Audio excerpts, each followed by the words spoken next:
Right on in here. Got it. Recording in progress, it just told me.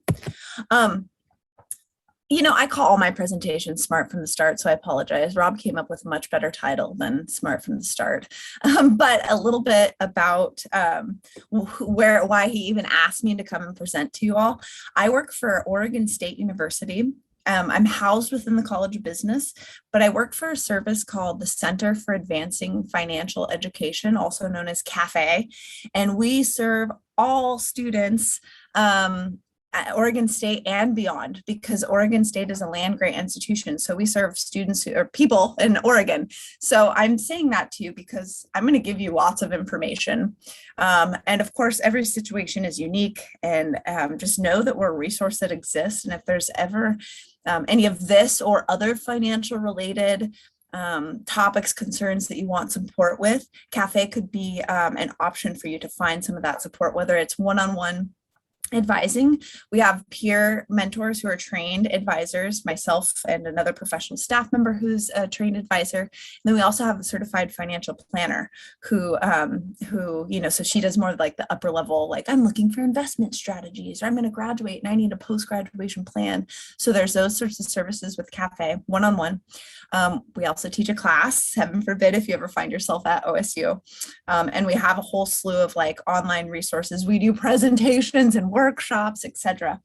And we're a newer service. So what we are now is only going to grow and develop over time. But I just want to make that clear for you that you all are welcome to utilize our services if you feel like it could be beneficial. So this is me. I'm Kayleen Saltenberg, and I have actually know Rob from my years as Transfer Student Services Manager. I've been at OSU professionally for 9 years, and I was an undergraduate at Oregon State and Lynn Benton. And honestly, being in Lynn Benton saved me in a lot of ways related to paying for college. I'll maybe share that in just a moment. And then I went to Oregon State for my grad school program. Now, paying for college was always this huge undertaking. My dad was like, you can go to school, I'm just not paying for it. And I was just like, oh my gosh, how am I going to make this work? And it was always this scare, it was the difference of me being able to be here or not, completely tied to my finances. I was good academically, I followed the classes that I need to follow, etc. It was always, so I had to be on top of my budgeting. I had to be on top of applying for scholarships. I had to participate in the degree partnership program, which benefited me in a number of ways. But of course, the finances was huge, working multiple jobs, etc. So it's just been really interesting to see as my life has unfolded, how that struggle that I had that lasted for 4 years of my life has become this professional passion. So you kind of hear that energy, I think, come through when I speak about this stuff. And now I work in CAFE. So I've always had elements of supporting students with paying for college and finances. I've always, whether the student realized it was important or not, sort of brought it into every conversation I had. When I was a graduate assistant, I worked in my grad years, my 2 years of graduate school, I worked in the financial aid office, and I learned a lot of things that I wish I had known when I was a student. So that sort of ignited this passion of oh my gosh, how can we make this stuff, accessible to students and families, and sort of went from there. So that's just a little bit about me, and perhaps why I was asked to be here today. But we're going to jump right in. College is and can be expensive. So we're going to look a little tiny bit at the college costs. And these, you got to take any of these statistics with a grain of salt, but yes. What slide are you on? Are you showing on your screen? Tuition and fees. Is it not showing? It's still on the very first slide with the check-in on ours. Oh my gosh. Well, let me it's because I, at some point in time, pressed pause share. So let me get you all caught up on that. Thanks for flagging me down, Rob. You're right. So that was my intro. This was me talking about myself, and now I'm jumping into college costs, and here we are. So glad you said something, Rob. You're like, that's the longest intro slide ever. This is a graph showing average published tuition and fees in 2020, dollars by sector. So you got to take this with a grain of salt. The main point of this is like, hey, look, college can be expensive. This is just tuition and fees, and this is showing sort of at the different levels. The public 2-year school for tuition and fees, what it started out in 1990 to 1991, and it certainly has gone up. It's certainly not as much as some of the other public 4-year, and the cost for private nonprofit. So private would be, well, can you think of a private nonprofit 4-year? I'm not having anything come to my mind right now, Rob. Oh, nonprofit, that would be like in Forest Grove, Pacific University, for example.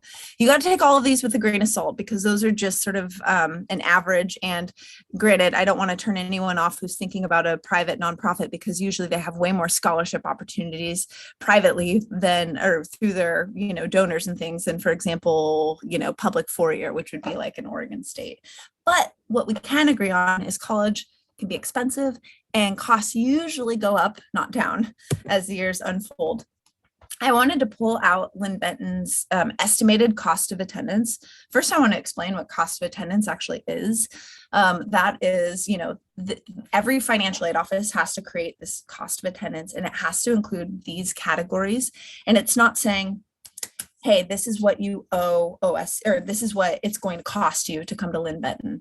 It's saying, this is what it could cost you in these different categories to attend LBCC. However, as you all know, like, everyone's situation is different. So in this particular case, they have 2 different posted cost of attendance. One is for standard, this is with parents budget, and then one is standard for off-campus Lynn Benton budget.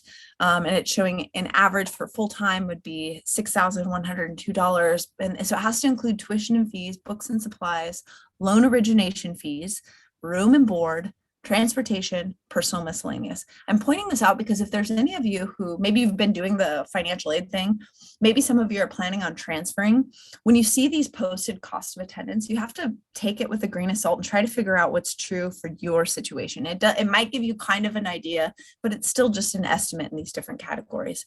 But regardless, another thing we can agree on, going to college can be expensive. I mean, depending on everybody's definition of expensive. It certainly felt that way for me, especially when I was spending so much time, in classwork and with my academics. And yes, I worked, but my opportunity to work and make more money was very limited. And then I'm out on my own, some people for the first time, and some people live at home and things like that. But I have a question for you all, and please, I know we are, doing a Zoom combo, but I would love it if you were able to chime in and say it out loud, maybe in your or turn on your cameras. First we'll say, do we think college is a good investment, a bad investment, somewhere in between? And then we'll sort of talk through the why or why not. So I'm going to get a visual of you all. Anyone who's comfortable turning on their camera, do it. If you're not comfortable, okay, I see Jim saying 2 thumbs up. And if okay, Crystal, what do you think? I see yep. Anyone else feel comfortable enough sort of sharing their thoughts on that? Let's see if I can scroll over. Oh, there's more people. Victoria, thumbs up. See Skylar, thumbs up. Rob, what do you say? Thumbs up. Cool. Not that there's a right or wrong answer. You could do the thumb up feature with Zoom. That's a good point, Clarice. Thank you. So is it a good investment? Why or why not? So for Crystal, I believe it was you who was like this. Where's this coming from? And no judgment, because I actually I kind of agree with you with this. I would say because you gain so much debt after you're done. Potentially, right? Yes. Or you have, the message for me when I graduated high school was you graduate high school and you go to college. And I was so young and I didn't know myself, and it honestly worked out. But I think I would have maybe benefited personally and in hindsight with like a little life experience, truly knowing what I wanted to do, and then maybe going to college at that point. But it really did work out. I got lucky in that sense. But you see students maybe maybe taking on a major and a ton of debt, and really that's not what they want to do. So yes, it's a good investment in many regards. Can someone with their thumbs up tell me why you said it's a good investment? I know the Jim and Victoria and Clarice and Rob all had thumbs up. Well, I mean, you just touched on a very interesting point, and I never actually thought about it, but I think that it'd be a really good idea if when people graduate from high school, if they do chill out for a year and really buckle down and figure out what they want to do instead of, I mean, if you get an academic scholarship or, a sports scholarship or something, you can go directly into college out of high school. Well, then great and everything, but I think it's important to chill out a little bit after high school, perhaps, and decide really what's on your major. But why is it a good investment? Well, it's time to get an education while you're young instead of waiting until you're older like me and then sitting in college. And so that's why. Yeah. I mean, I know if I hadn't gone through the gauntlet of college even early on, like I wouldn't have been able to have some of the opportunities that I have. And now I've made money that I'm able to afford my lifestyle, pay off my student loans, because I did have to take off student loans and I haven't paid them all off yet. So don't let me act like I'm something that I'm not. I'm still working on that. But the opportunity, my opportunity is broadened, but there is a way to do it sort of wisely for you. But you are investing your time, money, and energy. And it's just important to, as best as you can, we know things change. Like I started out saying I wanted to be a pre-nursing major who's a bilingual traveling nurse one day. So I studied Spanish and I got all my pre-nursing requirements. Okay, I worked in the hospital for a year once I graduated, and that turns out that's not what I wanted to do. But that did give me a direction and a focus. It gave me a degree, and that was a springboard into my next thing, which was ultimately College Student Services Administration, which allows me to be here. So it can be a very good investment, and there's ways to sort of navigate it kind of wisely. And then if we tie it back to the financial aspects, hopefully we get some tips today that sort of maybe lower the financial burden long term, or just give you some good food for thought on how to navigate that now, but that can have some pretty important impacts on your lives later on. Let me forward my slide. So one of the main things, and this is important, beyond just paying for college, but when we think financial literacy in general, having a budget or, paying for college plan, hugely important. I talk to students in the college business and, they have these sequence of classes and they find out we're doing budgeting in their second year and they're like, I want to know about investing. And it's like, great, that's great, which they get that in their third year. But I say, well, how much extra money do you have to invest? They have no idea. They don't have a plan. They don't have a budget. They don't know. So it's okay. I want to know about saving for X, Y, or Z, maybe a trip to Europe for the summer. Awesome. How much money do you need for that? Haven't looked into it, don't have a plan for that. So, so whether it's those sorts of goals or whether it's, figuring out we know tuition fees are due every term that you take a class, that's a huge undertaking. So having a plan for your time and your money is an essential component of budgeting, of paying for college and kind of navigating this wisely. So it all starts, I believe, it all starts with you sort of selecting a career that you're interested in or a direction and kind of working backwards from there for what a good major might be, or a good program, whether it's a 2-year degree, whether it's a certificate program, but finding the right sort of pathway. Once you land in your pathway and you're there, the academic planning component is huge and very important.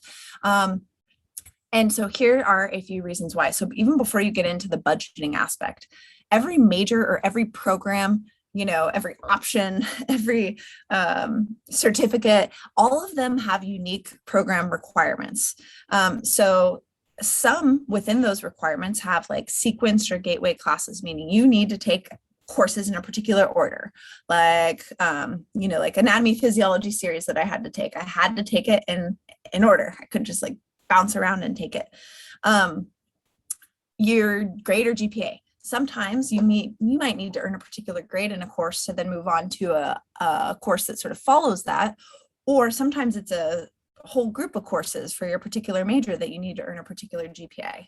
Maybe not. Sometimes it's the timing of courses. So you sit down to make a plan, you know you need these classes, but when you're looking at just a course catalog, you don't necessarily know that, oh, or maybe we use My Degrees. So whatever your degree planning tool is here, sometimes it's not obvious as like, this class is only offered winter term. This class is only offered fall term. You miss that class.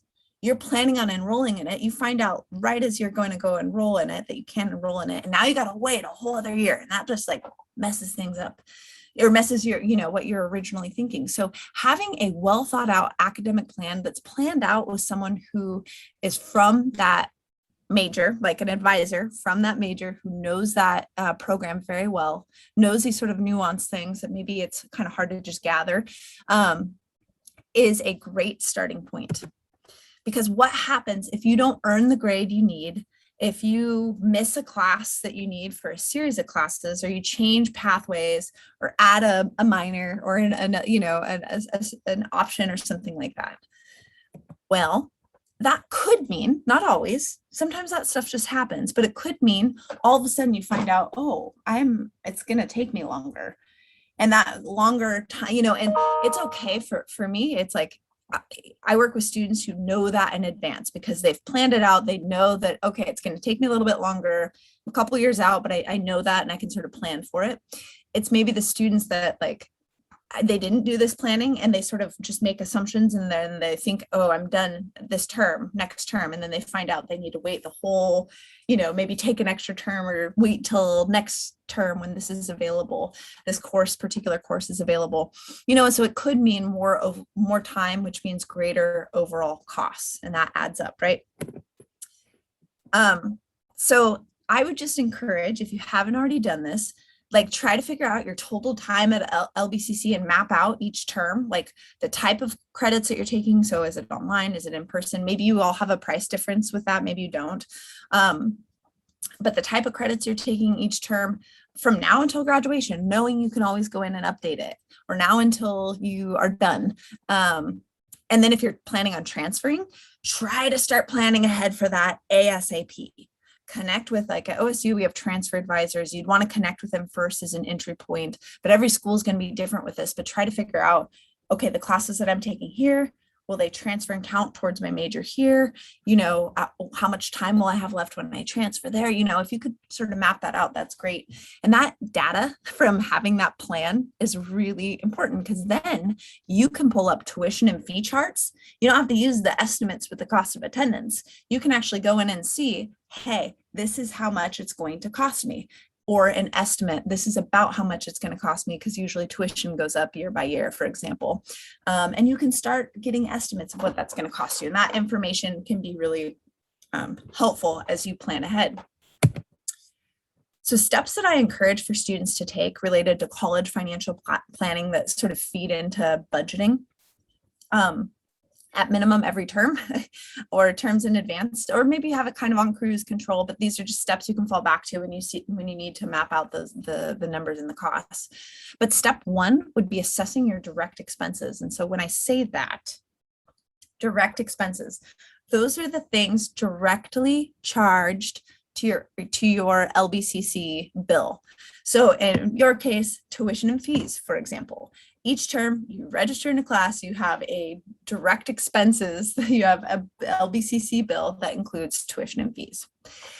Okay, so if you can get an account of that, great. Then you could look at what are my direct financial resources. So what's the money that I have that's coming in to pay towards my LBCC bill? And so that might be from financial aid, if you are eligible to fill out a FAFSA and ORSA, and if you get loans, grants, scholarships, etc. So you can see on your what we call an award letter what's going to pay out each term. Maybe you have savings, maybe you have family members helping you, maybe you're working, you're ready to pay the balance completely off every term. Everyone's different, but you want to have an assessment of about how much you're going to have to come in and pay towards that bill. Then you do the math. Okay, here's my bill. my funds pay? When my funds pay, does it overpay what I owe LBCC? Because if so, that's a refund. That is income for my budget potentially. If it underpays what I owe LBCC, that's a bill. You want to know the billing responsibilities in that case, but that's a bill that you owe. So that becomes an expense line item potentially for your budget that you're responsible for. So good information to know in advance. Then step 4 is moving on and thinking about the things outside of the term. Okay, so what are my indirect monthly expenses? So this is where we're like maybe thinking of more traditional budgeting. So indirect monthly expenses, the things not charged my LBCC bill. It might be textbooks, it might be access codes, it might be rent if you're living off campus. Well, everyone lives off campus here, right?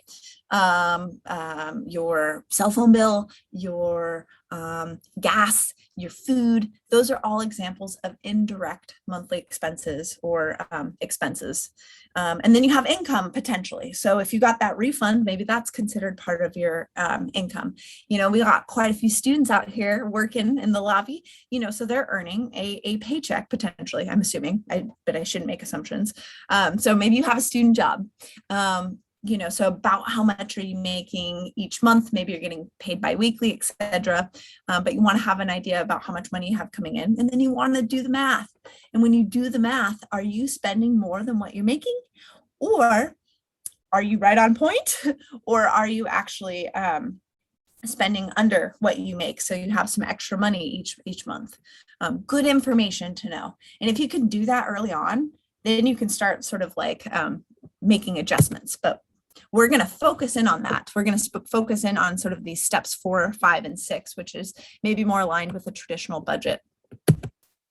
All right, I need some participation here, please. What is a budget? I mean, I've said this buzzword now a lot, thrown it out there. I'm sure you've heard it in a few different spaces, but can anyone give me sort of their definition of a budget?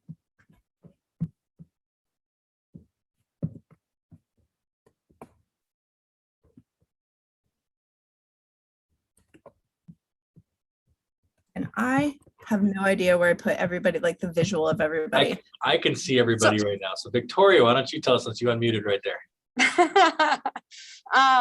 A budget is usually a document where you keep track of income coming in and expenses going out.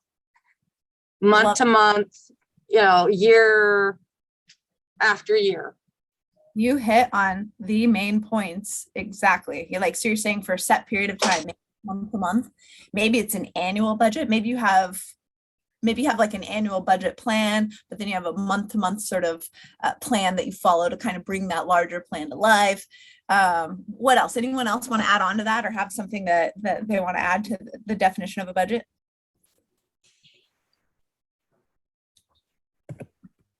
Money is allocated or set aside for something that can be weekly, it can be monthly, it can be yearly. It depends on, if we're talking about student budget, then we have X amount of dollars that it's going to cost for rent and food and gas. And then, you know, and then you have to budget that amount, and you can't spend more than you receive, or else it's not going to be good. Right. I love it. And so, very, very good, both of you, like right on the, so this is the sort of formal definition that I found, but honestly, what I like to say is a budget is a plan for your money over a set period of time. So a budget is a summary of your planned expenses compared with your planned income for a predetermined time period. It's a plan, you know, and oh my gosh, I have to go in, I pretty much have my budget on cruise control until something changes, like maybe like my budget in December, because I'm also like, even though I'm not a student anymore, my life follows an academic calendar pretty closely. So every term it's like a little different, every season it's a little different than when you all have breaks of like December, you know, it's not like I have break from work, but like I'm usually doing some of those more holiday themes. So, you know, so it's a predetermined period of time and it's a plan for your money. And I sort of have the larger vision for what I want in a year, but I have that sort of month to month budget. And the reason why I have it set up month to month is because I get paid once a month and my bills get taken out, you know, on a monthly basis. So it makes sense for me. I work with students who are very much, especially the students maybe living on campus at OSU.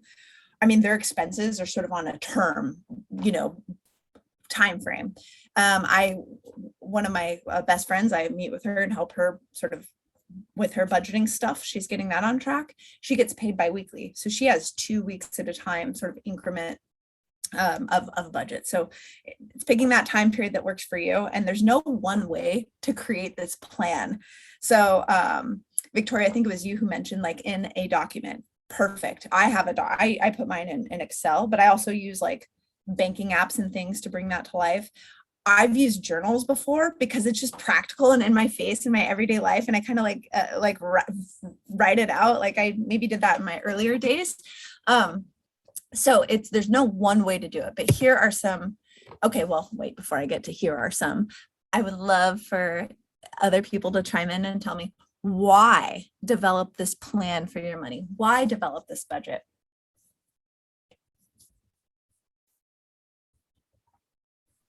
It's better to be prepared, to go into something with some sort of preparation as opposed to trusting your luck. Yes. I mean, that's essentially kind of what we were saying, even about like the classes that you take and kind of being like budgeting out the classes that you're taking. Essentially, it's like you can be proactive and versus reactive. You can like stare your reality in the face and make some adjustments if and as needed. Before it becomes like this emergency sort of situation, or you kind of get yourself into a hole. So I love that. That's a great point. Anyone else? Budgeting is important to keep track of income, money coming in and going out. It allows you to track your spending habits. You can see how much money is being spent every month and what is being spent on what. Following a budget or a spending plan can help you keep an eye on your debts and work your way out of debt if you are in debt.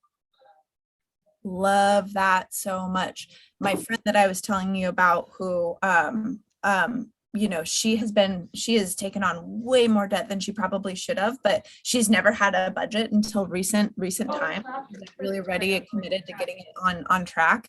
So it's like she was just sort of, and I say mindlessly, not in like to shame her in any way, because honestly, I don't think she was ever like taught or showed how to do it.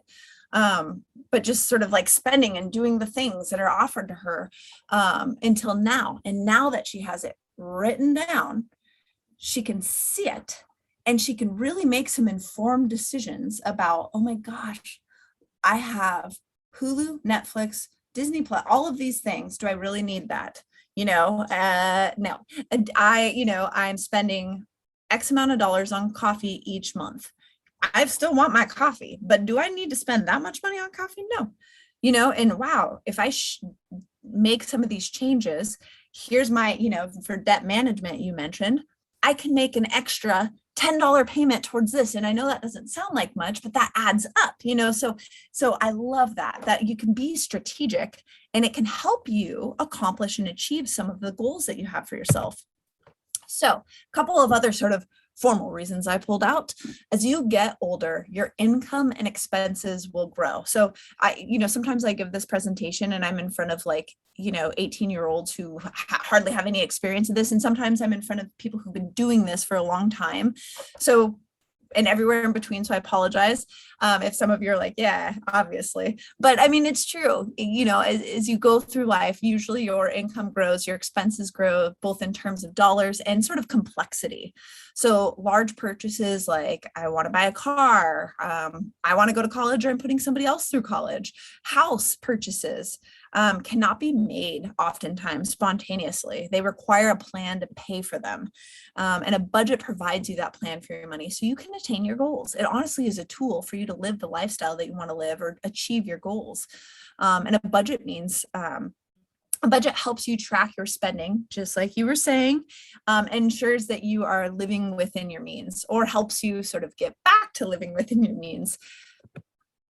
Some basics of a budget would be like, so you take your income. So if you don't know where to start, at minimum, even if it's on a piece of paper, even though there's some other maybe ways and tools that you can explore, but writing out your income that you have come in per month, biweekly, etc. Writing out a list of your expenses. And there's two different types of expenses. There's fixed expenses, and those are expenses that are like sort of stay the same. So your rent, maybe you pay the same amount of rent each month. That's fixed.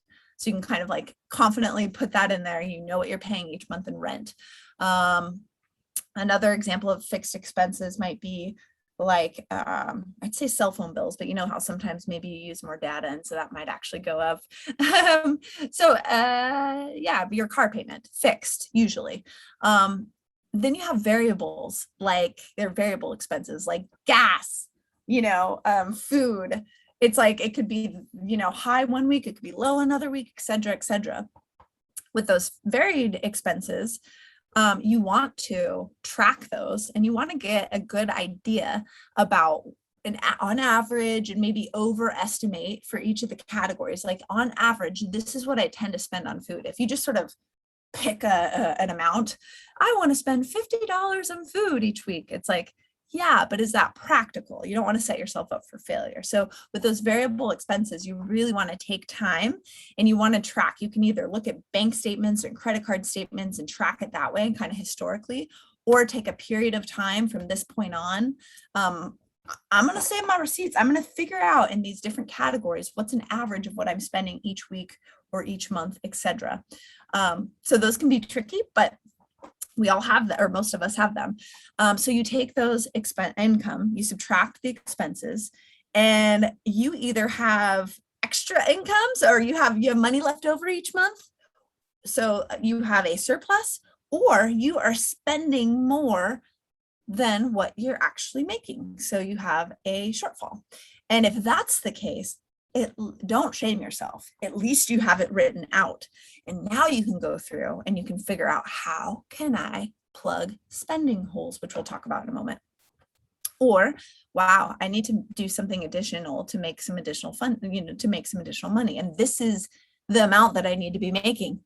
Great information. So I say don't be afraid. And I know that there's a lot of emotion wrapped up with money.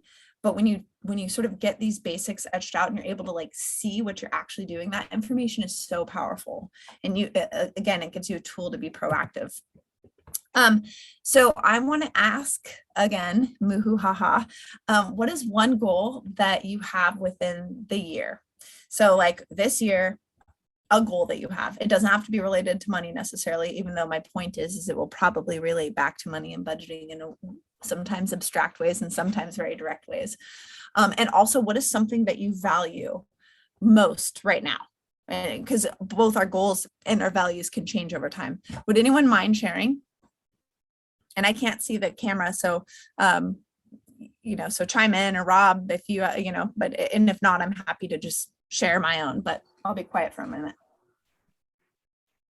Looks like Jim's going to share for us.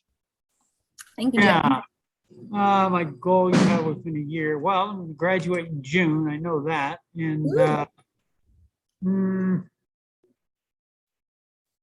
hopefully be working with a company not too far away from here that, that I like.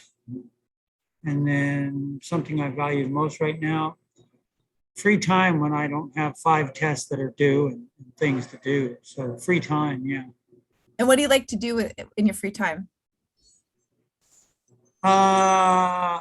Study other things beyond something I have to get a good grade in. Great. Yep. So Jim, thank you so much for sharing, because I wanted at least one person to share. And if anybody else, does anyone else have any? Crystal shared in chat, just a goal is to make it through the term. Yes. Yep. And God, I remember feeling that. I kind of feel that a little bit, especially spring term when I teach 700 and some odd students. So whether it's time, energy, and finances, I feel that on a lot of levels. But I would say both of those goals and values can tie back and can be very, very beneficial to have in the forefront of your mind and even written down somewhere when you are creating a budget. Here's why. So if your goal is to graduate and you value sort of free time and being able to sort of sort of study additionally within that free time. Well, then the items that you're spending your money on within your budget can reflect those goals and that value. So I'm guarantee you, if Jim had a budget, maybe he does, maybe he doesn't, but regardless, there's some funds that he's utilizing that are paying for school expenses. He has graduation year. That is a goal for him. His value of free time and studying other things, maybe that means buying some additional books or attending some seminars. Maybe it's just self-study. So there is no need to spend additionally on, X, Y, or Z. He wants to get a job with a company, I think you said close by, and if that's not, but regardless, set himself up for a job. So maybe some of those miscellaneous opportunities that he pursues are completely connected to that goal. Like, what can I do to set myself up to, maybe you need to go shopping and get a particular, interview, wardrobe, or gas money to get there, etc. When you have those goals and those values outlined for yourself, and we have a million decisions we can make about how we spend money every day, that can kind of serve, those things can sort of serve as our North Star and keep us disciplined, especially if you're like conscious of it. So like for me, I'm in a huge transition right now. I went through a divorce a few years ago, and then I lived in Nicaragua for 2 years. And now I am reestablishing myself here in Oregon. I don't have a lot tying me down. And so my goal within this year, because I know that that's like super precious, is I want to tie up loose ends in Nicaragua, and I want to be as adventurous as I can. So like I have missed out on skiing and snowboarding for a lot of years. Like that's in my budget this year. It just is, but I'm not paying rent anywhere. I'm staying with family, which is weird for a 35-year-old, but that's where I'm at right now. That's my goals until I tie up loose ends in Nicaragua. Well, in my budget, I have special savings for my trip to Nicaragua, which is going to be at the end of November. It's going to be for 2 weeks. Some things I value right now, adventure, very much alive in my budget, and family. Like I missed my family for 2 years and I couldn't get home to them. So that's like a priority to me. So gas money or spending money on activities to see them, totally in my budget. But what you don't see is you don't see a lot of me going to brunches with my friends or going out to eat like it has been in the past. And so when those opportunities arise, it's a lot easier for me to say, nah, because I have these things that are kind of like, those are the things that I'm saying yes to right now, So just encouraging you. I know it sounds a little, I don't know, cliche. Like sometimes we always say like, oh, what are your goals? But it's really true. And that can really serve you in that way. And here is some tip. I don't know if you've heard of SMART goals before. I've talked about SMART goals over time, so I just assume everybody has heard of these. So, but really following this pattern when you're creating a goal can just help you be specific and clear on what you're actually working towards. And that's important. So having those, whether they're financial goals or just larger goals, goals themselves almost always tie back to finances anyways. So the S in SMART goals stand for specific. You want to be specific with your goals. You want it to be measurable. How much time are you giving yourself? If you're saving up for something specific, well, how much are you saving and with what frequency? And then what's your end date? What's it to have that saved? Is it attainable? Is it practical? If you're like, I want to have an emergency fund of $3,000 by the end of this month, and you don't have $3,000 extra dollars, that's not attainable. So what is attainable for your situation? You don't want to set yourself up for failure, and that's okay if it takes some time. You want it to be relevant to your life. If I was to be like, I want to buy a house right now, it's so far from like how my life is designed. That could be a longer term goal. And I honestly have to do what I'm doing now to get to that, but it wouldn't be relevant to me right now. So it's important to like, is this relevant is this practical? Is it time-based? So you want to have that time on it, knowing that you might have to stretch it out a little bit or reassess any of these, but it's a good sort of format to follow when creating a goal. And then, you think about like your value. I told you I value family. I value like sort of adventurous activities right now, because it's just kind of a rare opportunity that I can go do those things without being tied down too much. But some people might be like, I want to shop organically. So maybe they spend more money at maybe the co-op versus, going elsewhere. Let those things reflect in your budget. That's great. And then, that can kind of give you a North Star, a compass to maybe say no to some other things. How to start a budget. Again, there's no one way to do this, but you really want to think about a time period. Again, maybe it coincides with how often you're getting paid or how often your expenses, you're spending on expenses. Maybe it's just easier for you to do week by week by week by week, maybe month, maybe bi-weekly, maybe for a term. It's what works for you. You want to project your income and expenses. So, and you want to do that as accurately as possible. So again, if you don't know what your income is because you just got a raise at work, could you reach out to HR and try to get a better idea of what that will look like? Or do your best to project and know that when you get your actual first paycheck, you go back in and update and maybe you underestimate what you'll be making. So, you're planning for the worst case scenario, I guess. Project your expenses. Again, if you just randomly pick a number, that might not be the best strategy. So maybe you want to do some tracking there, whether you're looking at historical data or you're starting to track for maybe the next few weeks or the next month to get realistic data moving forward. And you want to calculate that income, subtract expenses, and you really want that income to exceed those expenses. That's kind of the goal. And if it doesn't, that's okay.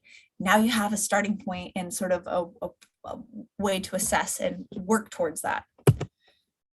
So how do you keep track of your money? And I would love for people to chime in if anyone manages a budget right now and has some strategies that work for them, because honestly, there's not one way of doing this. For example, I use Excel sheet. That's sort of my larger plan.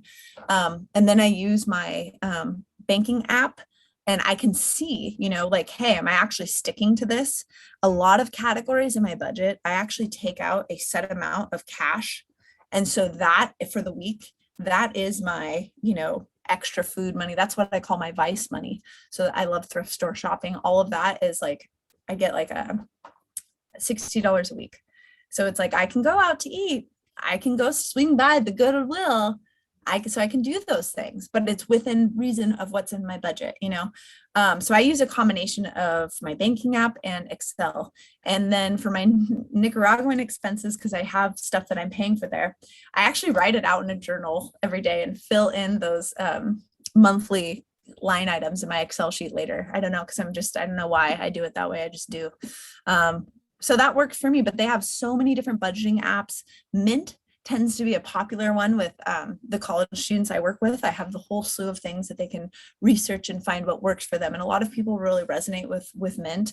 You can sync, Mint up with your checking account, your different accounts, and then you can tell it how you want it to categorize it, your money, and you can set your goals and you can kind of see where you're at and it will alert you and notify you. So does anyone have any strategies or ways that they keep track of their money that they'd like to share? And if you want to put it in chat, you can go ahead and do that and I can always read it out as well. But for those of you who are willing to speak, that'd be great. Yes, and that's really helpful, Rob, if you're looking at the chat, because I'm not looking at it as much. I always get paranoid that it's like blocking my presentation. So thank you. Good. I've been tired. So I use an Excel spreadsheet and month to month, and then I have it so I can compare each month to see how how I'm spending my money and how my expenses compare from one month to another. I also meticulously reconcile my checking accounts and savings accounts. And all that information I put into my budget, which is on my Excel sheet. And it even includes my son's SSI and how he spends his money. And my son's 16 now, and he takes care of his own checkbook. And I've been teaching him how to budget it out also on a spreadsheet. Right now, he's doing it on a note paper. So he knows how much money he has left over at the end of the month, how much money he can play with, and he pays for his own braces out of that. Wow, that's wonderful. And honestly, for you, because how many of us, haven't had a lot of coaching on money. We've only just sort of observed what the people around us are doing our whole life. So that's really great that you're able to sort of pass some of those habits on to your son. A lot of this is about, like, even if you haven't ever budgeted before, the habit of budgeting, the habit of savings, like, it's not too late to start that. You can start that at any time. And even if you haven't done it up to this point, but someone like your son who's getting going on that at 16, that's really, really awesome. And he sees you doing that. I bet as his life unfolds, that'll be something that is a part of his, what he does. He'll see the value of that and know how to do that. That's great. And that's a good example how, like, you have it in a way that works for you, and you've found your system that works. And anyone else have anything to share? So it sounds like for you, it's a combination of Excel. You include all of those expenses in your checking account. And so I imagine, how often are you in updating your budget? Most of the time, I'm looking at it weekly. Yeah. Yep. And it doesn't have to be this stressful thing, although sometimes it is, but it can be one of those things where, like, hey, I'm gonna have a cup of coffee. I got my early Sunday mornings, do this, that, and I do a little bit of budgeting, call it a day. Some people don't want to look at it that much, so they may set it up a little bit differently, but that's what I love, the fact that you compare the different amounts. That information should be general. So as you create a budget going for the next year, historically look back and see, okay, I traditionally have spikes in my budget and my expenses for X, Y, and Z around this time, but I do pretty good here. That information over time can be huge as you create, like, a practical spending plan for yourself. So that's really cool. Thank you for sharing. Skylar had put in the chat as well that they don't budget. Yeah. And Skylar, there are lots of people who are on that same beat. I mean, maybe, just maybe, you'll be inspired to at least take a try, because it can be pretty powerful to, like, at minimum, if you're going to start one place, it's like, write down your income and write down your expenses and just try to wrap try to just at least put it on paper, and you can kind of start and you can go from there. You can develop a plan out from there. But there's a lot of people who don't have a budget, and there's some people who you just kind of know what you can or can't spend, and it works out. I've been like that at different points of my life. But when I do have that plan, it definitely helps me feel like I'm more in control, and that's reflected in, like, the amount of money that I'm able to, for example, save versus sort of like loosely spend, and I don't even know where it goes. So, thank you for sharing that too, Skylar, because I think that that's, like, common for maybe a lot of people in our society. And sometimes you just don't really know how to get going with it. Anyone Kaylee, else? to give you a heads up, you have, we're at 11 minutes left right now in our time, so Okay. make sure you're aware. Oh gosh, we're not going to get to the financial aid part. Sorry, guys. I was just going to say cafe can help. Wait, I've talked for, aren't I an hour and a half? We could, what I'm going to tell you, knowing how our student schedules go, we can stick around for an hour and a half. A bunch of them will bail at 1 or about 2 o'clock because of classes. Okay, well, I Let's just do empower it. you to do what you need to do. I prepared for an hour, Yeah. think I had an hour and a half. So students, you do what you got to do. We can in cafe help and talk you and walk you through all these steps. If you do choose to, or you have to leave at the hour, I will go into financial aid, some financial aid tips and stuff and things. And there will be I've already recorded that portion of the presentation, and Rob has that, so he can always send that out to you as well. So whoever remains, we can have a conversation about where we want to go from here. So, okay, you have a budget, then it's thinking about optimizing your budget. So, do I need to be decreasing expenses, increasing income? One thing to look at are wants versus needs. So if you have your expenses outlined, you can go line item by line item and sort of assess, like, is this a need or is this a want? And this is a good practice for you to decrease expenses potentially. Your needs, the things that you like, I need housing, I need food, I need, like, I'm not going to touch that. With your wants, you can still have your wants, but maybe that's an opportunity for you to, like, sort of plug some of those spending holes. hey, look, that example of like having multiple different subscriptions to Netflix, Hulu, da, da, da, da, da. Well, watching TV doesn't really serve me as much anyways for my goal of like getting a job after college and sort of doing some of this other stuff. So maybe I'll get rid of 2 of those and just keep 1. And that will also limit how much TV I'm watching. Or maybe I buy 5 coffees a week instead of 7, so it just, you figure out where you can cut some expenses and sort of tighten up your budget in that way. What are some things that you all do to save money as a college student?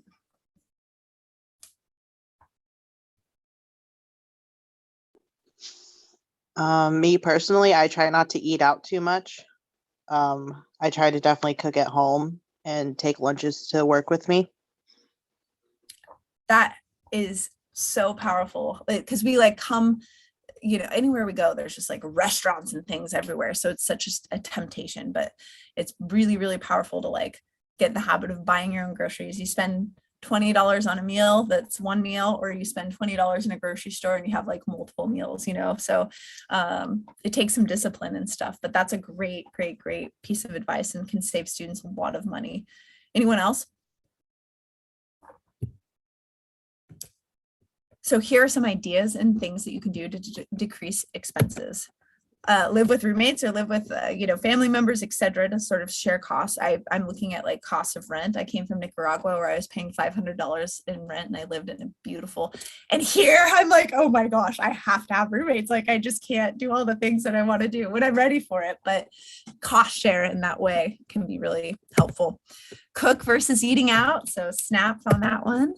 Keeping track of the best deals. So if you're not someone who's cooking and you don't like to and you do eat out, okay, well then what are the best deals in town? Maybe there's happy hours that there's some happy hours that you can actually get real meals and it's actually a really good price. So finding those versus just paying full price somewhere.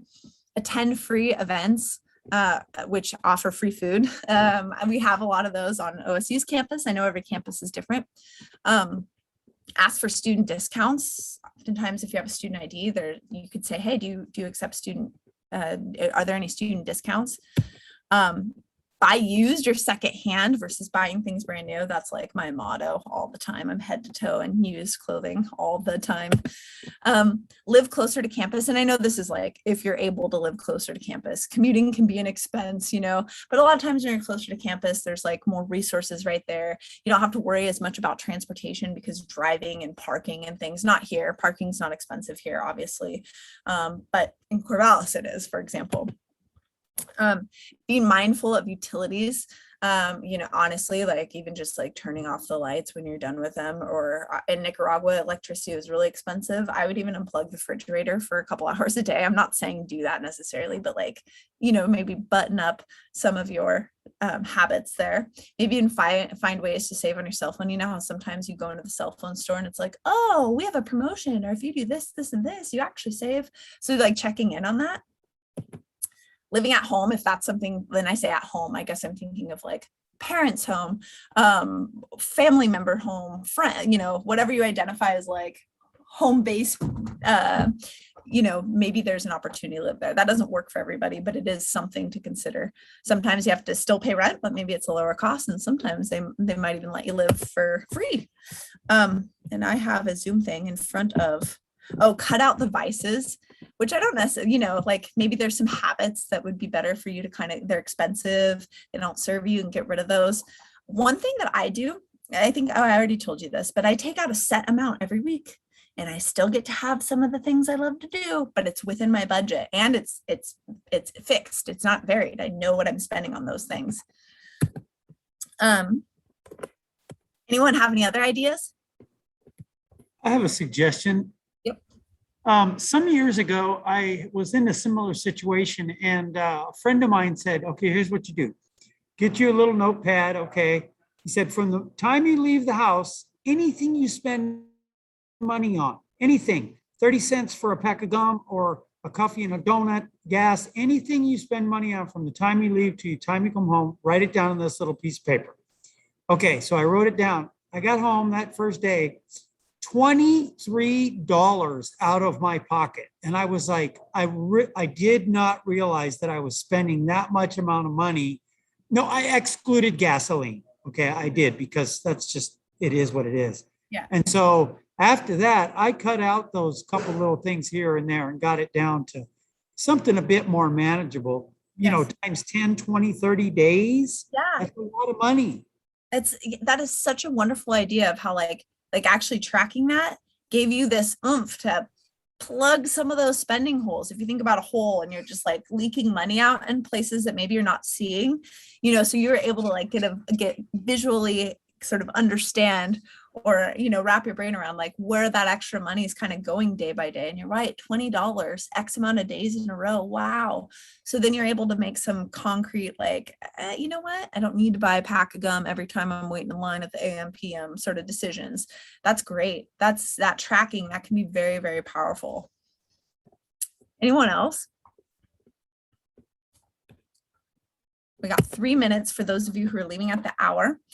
Decrease expenses. This is maybe more like kind of related to some ways, like being a student. If you're a non-resident here at LBCC, at some point in time, you might meet the requirements to appeal for residency to start paying Oregon resident tuition and fees.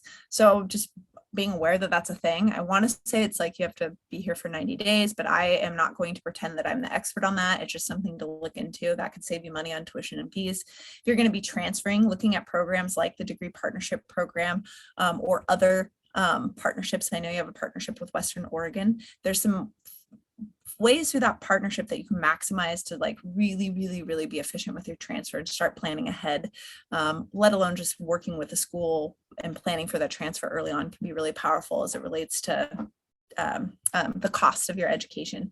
Textbooks and supplies, have a conversation with your professor. How are we really using this textbook? Is it a chapter or is it multiple chapters? Can I make a copy of your chapter for that one chapter we're using? Can I buy an older edition that tends to be more affordable? Buy used, you can share with friends, like maybe you're in some of the same classes with a couple different people. Maybe one of your friends buy one book, you buy the other book and you kind of share. There's some creative things that you can do that way. Buying used, of course, versus brand new. And just so you know, for housing, utilities, food, you can always dial 211 if you're in the United States, and they connect you to local resources that might help depending on your situation, like housing. I'm unable to pay rent and I don't know what my resources are. They can connect you to local resources depending on where you're at. And then Rob, we have 2 minutes, but till the hour, but maximize resources on your campus. You had sent me some stuff about involvement, student leadership, co-curriculars, and volunteering. Do you want to talk about that for a minute? Yeah, I think that's one of the things just to really be aware of for a lot of students is by getting involved in different things, like if you are part of a co-curricular or you're part of student leadership council, these are things that will pay for tuition and credits. So a lot of students don't realize that that's an option. So you can go out and you can work with other students or you can help plan events like being part of this one. And by doing stuff like that, you can actually get college credit taken care of, which saves students a lot of money. Other things I would point out is like if you volunteer, like our college has a rule that if you volunteer 100 hours, they pay for 3 credits.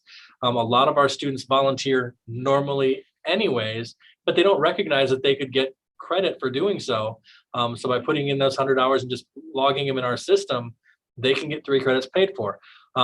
So that's just something to be aware of. There's a lot of ways to get involved, or I mean, even just, we have a lot of places that will do the Learner Nerd or the work study programs. They pay for college and save students a lot of money on the back end. Crystal had also put in the chat, I don't know if we missed this, that there was, people can use coupons for things. And there was one earlier, Jazzy had pointed out, she knows as a student, you can get Amazon Prime for free or to use more books or use used books to create cheaper options. So. Great tips. Thank you. The couponing, the Amazon, that's awesome. I'm going to add those to future slides. That's great.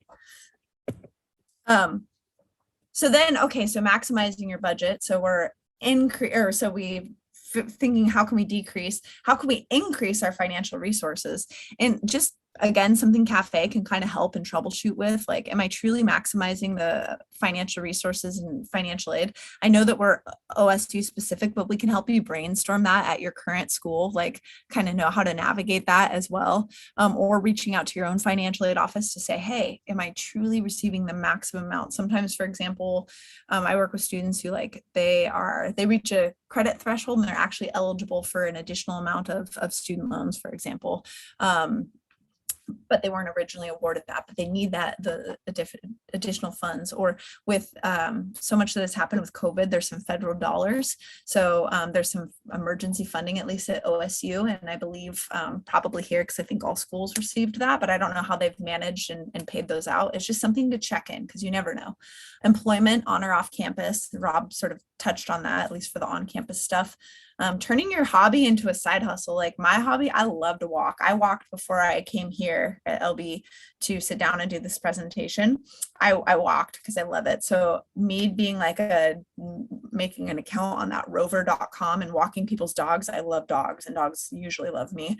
That would be a great side hustle for me and something that I love and I'm doing anyways. But thinking about things that you love to do and how can you turn it into something that you're able to make a little bit of income. Working seasonal jobs during winter or summer break, for example. Like I used to be a UPS driver helper. So during Christmas or holiday season, delivering, like there's an influx of packages. So I would, work for that month and help deliver those packages. Or I used to be a present wrapper at Meyer and Frank when it was Meyer and Frank, and now it's Macy's. And during the summer, maybe you work at a vineyard, or maybe, so some of those seasonal jobs. I've worked with students who are firefighters in the summer and saving money for the upcoming year. Scholarship searching. There are plenty of scholarships, and that's worthy of its own presentation, but you have LBCC scholarships every year. You want to be applying for those. If you're an Oregon resident, you want to be applying for OSAC scholarships, which I'll call out in a bit. And of course, like I said, check in with financial aid about emergency funding. Well, this is I thought it was going to be more in person, so I could ask this, but I am curious how many of you work full-time. If you work full-time, and so how many of us remain here? Okay, we have quite a few. So it's 2:03. I don't know if anyone has to scoot along. Everybody's left. Everybody stayed, so we're good. Keep going. Okay. You can raise your hand with the feature. You can turn it on, raise your hand. I know some of you are working right now, but how many work full-time? So Crystal, Robin, Jenna. Gosh, I admire you all so much. That's a lot, working full-time and managing your school. What I about don't know how to do the hand raising thingy, but it's me too. Magdalena? Magdalena? Thank you. Yeah, I don't know how to raise my hand on Zoom, so. Yep. What about, so what, and how many participants do we have? 12. 12. So that's, 3 of our participants are working full-time. What about part-time? I see a hand raised, I think. Well, so Clarice is part-time. I know that Morgan is part-time, but he's talking to somebody else at the moment. So a couple part-times, anyone less than part-time, and I guess the 1 to 19 hours a week. I don't know. Do we classify part-time as 20 hours or seasonal? I guess my point here is, do I see a hand raise over there? Okay, my point here is let me minimize the visuals of you all, because it distracts me when I'm speaking in a good way, because I like to see your faces.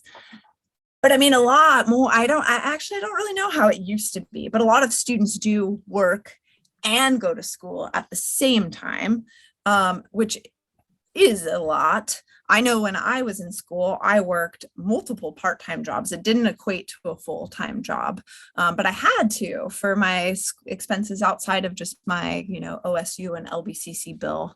But that's a great way, of course, to earn some money to help with your life while you're in school, but also to, sometimes even gain a really good experience. Maybe for some, you get to practice sort of what you're learning within your job too, or you get connected to other mentors, like those working with Rob, for example. That's a pretty darn good mentor to have in your world. So it's a great way to, to earn some money and be a student, and hopefully, but it can be a lot to manage as well. And more students are working more and more hours because costs are more expensive for our life and for education, and yet financial resources are somehow going down. So anyone else have ideas on ways to increase income or financial resources, specifically while you're in college? You can put in the chat, or you can just unmute yourself as well, if you have anything. I see an I do. I don't know if that was just said. That was earlier. That Oh, was okay. the last one. So Jazzy says she has to get back to class, but it was nice learning about budgeting. And Jazzy, we will have a video recording for you afterwards. Okay, thank you. Thanks, Jazzy. So, The last chat was sign up for cash or gift card raffles. ooh, I don't know a lot about that. Does anyone want to explain that a little bit? I know on this campus, we do a lot of events and activities that involve gift card raffles. So especially our events task force team, which Victoria runs, they do a lot of contests and things where people can just post something on LB Live and then they'll draw a winner and give them a gift card. Or and there's a lot of different types of raffles and stuff students can get involved in, and they're normally in a remote world replacing the in-person food events. Ah, I see. Okay, well, that's great. So yes, and how do students find out about that? Usually through the barometer and stuff? We So have LB Live, and we post on LB Live about our events. You can also follow the school calendar and see all of our events. But other ways to earn money on campus is work studies, join co-curriculars, and earn talent grants. And you can join SLC and earn talent grants. And we actually have some positions open this term and upcoming terms. And Victoria, who can they talk to about that? You and Rob? Pretty much anybody here at SLC, but Rob is definitely the man to talk to. Great. Great pieces of advice. Thank you very, very much. As being a non sort of, I work at OSU, I don't know those things. So that's really valuable. Here is just some ideas like sell clothes online, wash cars, offer nail service, yard work, basically trying to find like some sort of side hustle or something that you do that you could find a way to, maybe earn some money for it.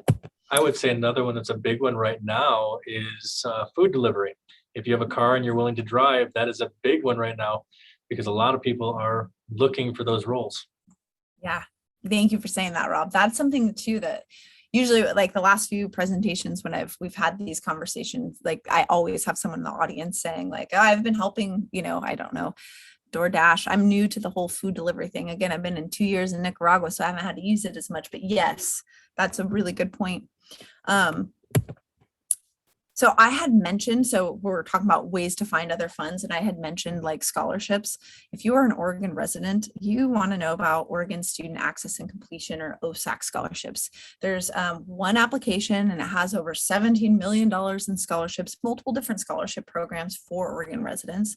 Oftentimes a FAFSA or an ORSA, which I'll talk about in a bit, required to for many of their scholarships, but not all.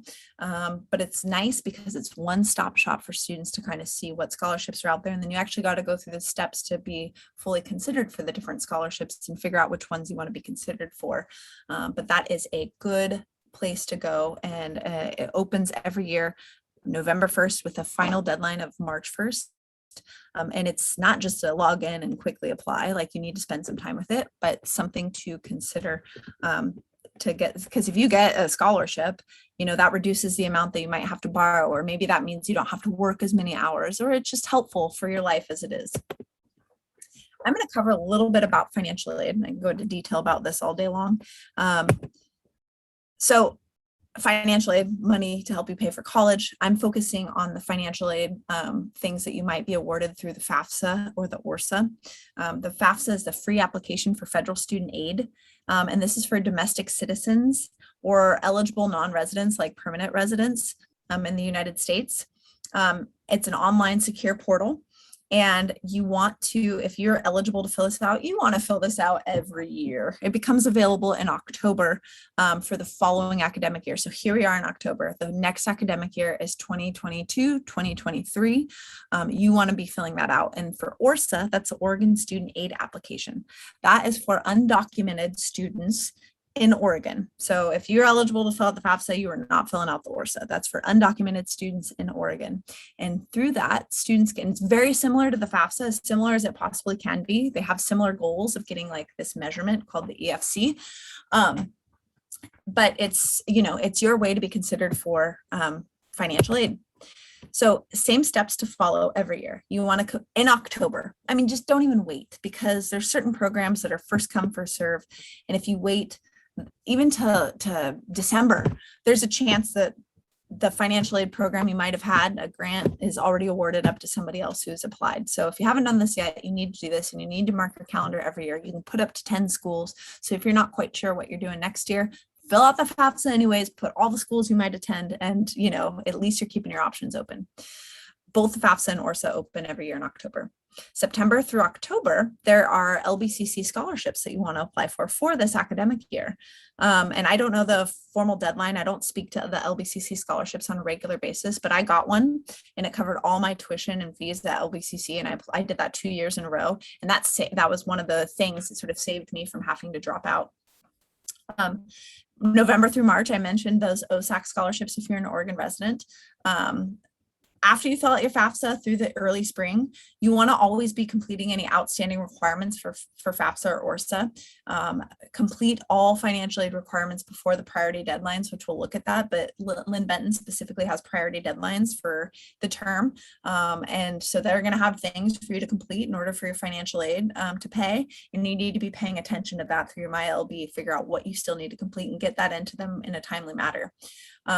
Financial aid award letters and LBCC scholarships for the springtime.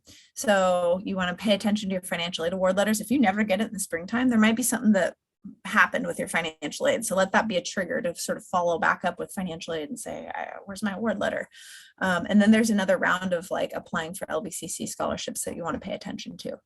You always want to be sure to read, understand, and ask questions, because it's confusing. This stuff is so confusing and it's jargony. So get clarity around what they're asking you.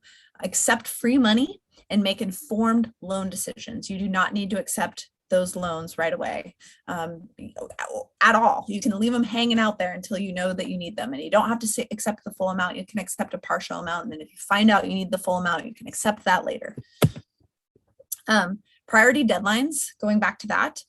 In order for your financial aid award to be processed and reviewed by your office, you will need to have all of your required documentation in by the priority deadline for the terms listed below. So this means you will need to be at step 4 on how to apply. And there's more. I pulled this from from Lynn Benton's financial aid page, because I knew that this was like kind of important here, maybe more so than at OSU and other schools. But if you miss the priority deadline that they have posted, they'll still process your file, but it's going to be later on in the term, and you're still responsible to cover your expenses on your own until they're able to process your file. So it's that timing that can, like, you know, if students are depending on that refund or those funds, then you really need to get ahead of this. So for example, in fall term, you had to have all your documents turned in and completed by June 25th. That was the priority deadline. Winter term, October 28th. So that's coming up. Spring term, you got to have it all in by January 28th. So just something to keep in mind. If you find yourself in a position where you are going to be borrowing, so you've budgeted, you still have some gaps in funding, and, you know, like students have varying levels of is loans a good idea or a bad idea? If you can avoid taking out loans, perfect. For me, it was a tool. I didn't have to borrow the full amount. I needed to do some budgeting to figure out what I actually needed each term. And so if you find yourself in a position, you have gaps in funding and you are going to borrow some student loans, here's some tips and things that you can keep in mind so you can maybe sort of navigate that in a more healthy way. You want to not borrow more than you need, and you're not going to know what you need unless you have a budget without paying for college plan. You want to borrow federal first. So when you fill out the FAFSA, you're getting considered for federal student loans. So you want to borrow those first oftentimes because fixed interest rate every year, lower interest rate usually compared to private loans. And I'll explain private loans in a minute. More flexible with repayment plans and things like that. And there's a grace period. So when you graduate or you fall below half time, you have 6 months before you have to start making payments. And so for you students who are, so beyond federal loans, there's private loans. That's through like a bank or credit union, et cetera. Those don't always have fixed interest rates. It could be variable. So they might jump up and down depending on X, Y, and Z. They oftentimes don't have flexible repayment plans or limited compared to their federal counterparts. And, oftentimes you have to start paying on those while you're still in school. Not always. So every private loan is different. So there's not one way to speak to those, but the golden rule usually is to borrow federal first. Student loan debt at graduation is less than annual starting salary. So you really want to look ahead and see about how much am I going to make before I graduate. Try to not borrow any more than that, and even less than if you can. You want to reflect on your future in general. So about how much will I make? Where do I want to live? What's the cost of living? What's my lifestyle? What do I want that to look like? And then there's something called the Student Loan Simulator, the same website where you fill out your FAFSA. So you log in using your FAFSA ID. Your student loans that you've already borrowed are saved there, and you can add in more student loans. You could say what your starting salary will likely be, where you're going to reside, will you file married, single, jointly, etc. All of these things. What are your goals for paying off your student loans? And then it gives you the spectrum of like, here are the different repayment plans you will likely be offered. Here's what you would pay per month. Here's what you would pay over time. And you can kind of start planning ahead and thinking like, is this practical for me? This is how I decided in grad school if I was going to be borrowing any amount of student loans. Because I knew I wasn't going to be making all that much when I graduated, and I already was bringing debt to the table, but I needed just a little bit. So how much could I borrow to get me through and would be manageable once I graduated? This really was a tool to help. We're reaching towards the end of our presentation. The Cafe, we have these on-demand like self-study sort of online modules that you could access at any point in time. There's a variety of topics. So a lot of the things we've covered today are there. All of our stuff is sort of accessible through our website, and I'll have that at the very end.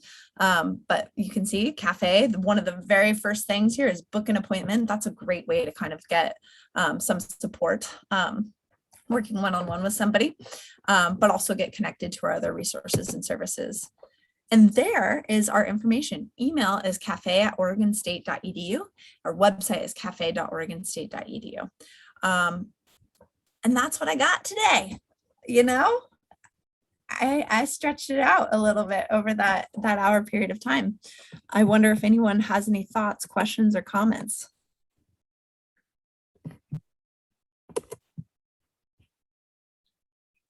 Wow, they're so quiet.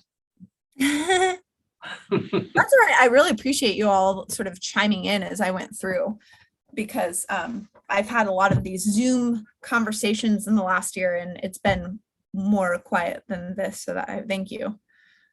Well, that's what I have. I mean, to be fair, she went over a lot of points and covered her bases really well. That any questions that could have arisen were answered 3 seconds later. Cool. Thank you for saying that. I've done presentations on this type of topic for a long time, so you kind of figure out like how to maybe talk about things to answer some of those questions, I guess.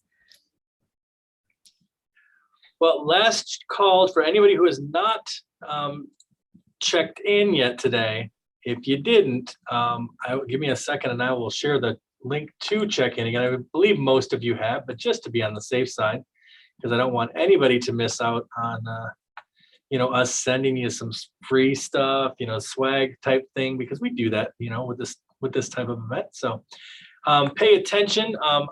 If you've checked in, we will make sure that gets sent out to you, and we should be pretty good to go. There's the link to check in.